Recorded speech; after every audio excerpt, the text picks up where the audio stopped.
Hello everyone. Today we are starting a new series looking at the prepositions at, on and in. It's amazing how these small words can cause so much trouble in English grammar.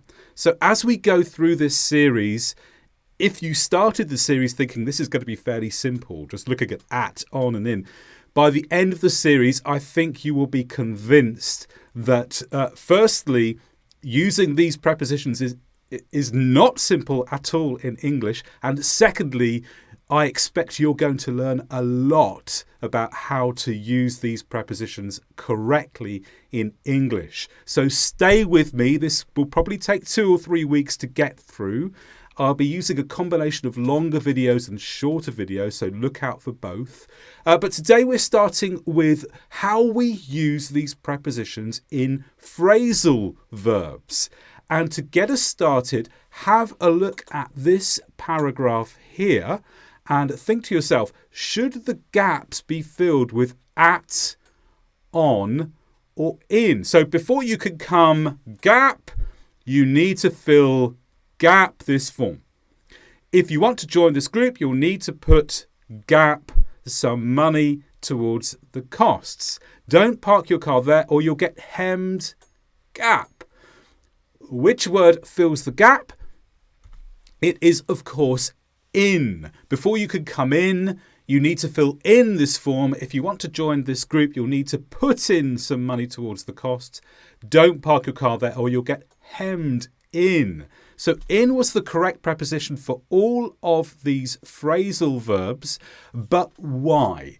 We have 4 different reasons here why we use in to make a phrasal verb. Now there are many reasons why we use in to make a phrasal verb. Sometimes each phrasal verb has an individual meaning where in plus the verb means something completely unique. But there are some patterns. So here we're going to look at 4 of the main patterns and the reasons why we use in to make a phrasal verb.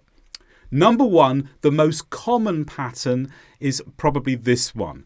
When we go from outside to inside. And this was in the first sentence. Before you can come in, and this here, come in, is the phrasal verb. And this means you were outside, but when you come in, you go from the outside to the inside.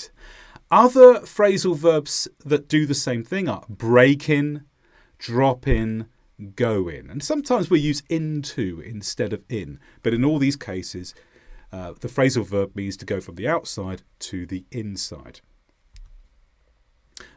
We can also use in to make a phrasal verb meaning to complete. We saw this in the second sentence. You need to fill in this form. So fill in is a phrasal verb here that means complete.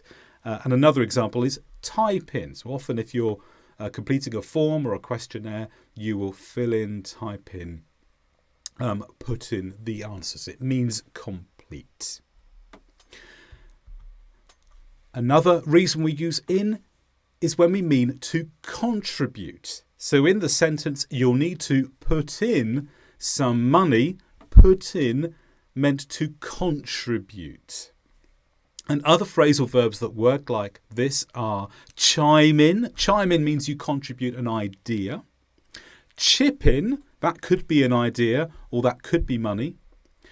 Pitch in is generally for ideas but can be money again.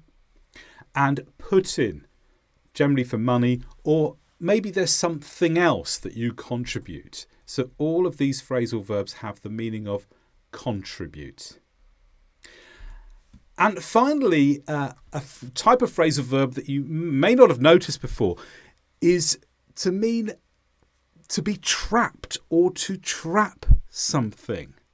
So in this sentence here, don't park your car there or you'll get hemmed in. Hemmed in here means trapped. You can't get out.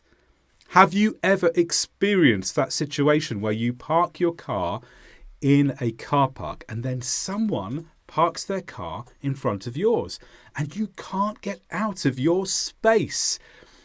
Apart from going a little bit mad about it, which is what I do, We could use these phrasal verbs to describe it. Hemmed in. I'm trapped.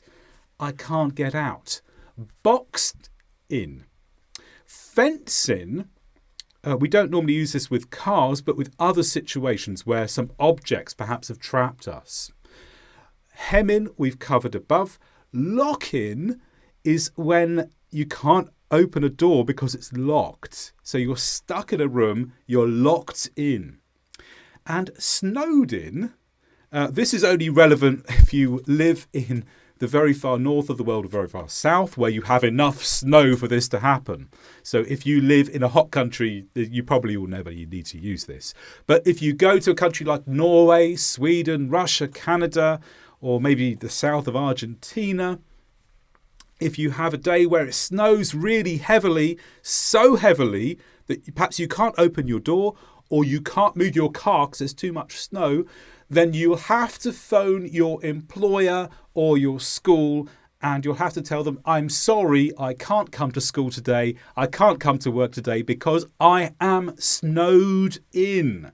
The snow has trapped me where I am.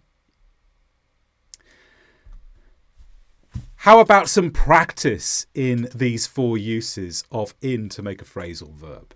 In this task, change the underlined verbs for a phrasal verb ending with in. She entered the building, was asked to complete a form, and to give some money towards the cost of the event. Then the manager lost the keys and everyone was trapped. Can you change the underlined verbs for a phrasal verb finishing with in? All coming from the 4 meanings we've just discussed in the first part of the video. Pause the video now if you want more time to think about it, but I'm going to go straight to some possible answers. 3, 2, 1. Here are some possible answers. She went in the building, or went into. This means go from the outside to the inside. Was asked to fill in a form, so that means complete, and to chip in towards the cost of the event, so that means to give money.